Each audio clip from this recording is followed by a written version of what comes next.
देखिए, सरकार का काम होता है नागरिकों को ज्यादा से ज्यादा सुविधा देना, नागरिकों की परेशानियों को कम करना। हमारे भारतीय जनता पार्टी के मित्र ऐसे ऐसे कुतर्क देने लगते हैं कि उन्हें नागरिकों को परेशान करने में ही आनंद आने लगता है।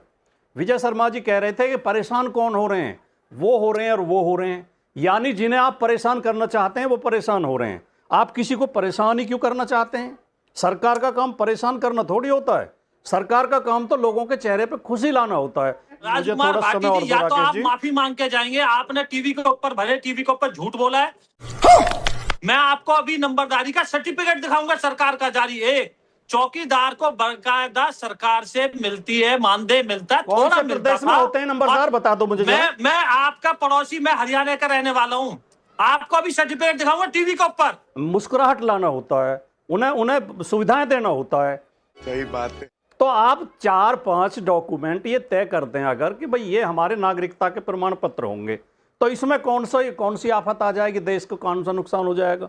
आप उन्हें कटौती करते जा रहे हैं कि हम इसे भी नहीं मानेंगे, इसे भी नहीं मानेंगे, इसे भी नहीं मानेंगे। जो आप वंशावली कर रहे हो, नहीं वंशावली बता रहे हो, वंशावली बनवाने में कितने पापड़ बेलने पड़ते हैं। नहीं तो हरियाणा में कोई नंबरदार नहीं होता, हरियाणा में सरपंच होते हैं, सरपंच होते हैं, कोई नंबरदार नहीं होता हरियाणा में। इसी डिबेट के अंदर आपको सर्टिफिकेट दिखाऊंगा मैं। हमारी 50 रिश्तेदारी हैं, पड़ोस मैं कह रहा हूं रिश्तेदारी में रहने वाला हूं। आप बिल्कुल झूठ बोल रहे हैं। नंबरदार कुछ नहीं। ये आपने 2 नाम लिए, 2 शब्द लिए, नंबरदार और चौकीदार। ये भारत में कहीं नहीं होते। अब इनकी कोई संवैधानिक स्थिति नहीं है, कहीं कोई इनकी कानूनी स्थिति नहीं है। चौकीदार होता है पुलिस का, गाँव में जो आपने सुन ले।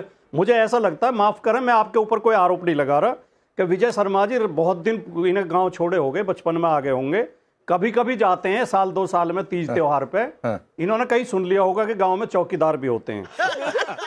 चौकीदार रखती है पुलिस, और वो भी कोई रिकॉर्ड में नहीं होते। ऐसो किसी को भी नियुक्त कर देता, किसी गरीब आदमी को, कि गांव में कोई भी घटना होगी, कोई डेड बॉडी मिले, कोई अज्ञात शव मिले, किसी के यहाँ चोरी हो, कोई झगड़ा हो, तो मुझे तुरंत सूचना दोगे।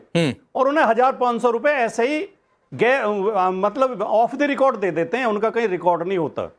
पहली ये तो चौकीदार की बात होगी। नंबरदार की पोस्ट मुझे लगता है, मैं इसलिए आपका स्टेट पूछ रहा था, पूरे भारत में कहीं नहीं है। मिल गया जवाब। तो राकेश जी, बीच में आपने एक सवाल घुसा दिया, जो अंधभक्तों का सवाल है कि कागज नहीं दिखाएंगे। ऐसे मखौल देश के नागरिकों को नहीं उड़ाना चाहिए। अब दिक्कत क्या है ना, कोई कागज दिखाने को मना नहीं करता। भाटी जी, दिक्कत क्या है? आपको आधा सुनने की आदत है भाटी जी। कैसे ये मैं साबित कर दूंगा? क्योंकि मेरा ये क्यों दे रहे हो आप? बीजेपी के प्रवक्ता। मैंने सवाल पूछा नहीं, आपने मेरे बीजेपी के प्रवक्ता, आपने मेरे पर सवाल उठाया, इसलिए मैं बीच में आया। नहीं, आप कि मेरा सवाल सांप्रदायिक हो गया। जब आप गलत सवालों को पूछते हैं तो मैं उस पर सवाल मत सिखाया करिए प्लीज भाटी जी। लेकिन आप इतने गुस्सा हो जाते हैं। ये अरे भाटी जी, मैंने तो आपको दिखा दिया नंबरदारी का सरकार के द्वारा जारी। कागज दिखाने पड़ेंगे डिप्टी इस देश में, देख लीजिए, कागज नहीं दिखाने के लिए।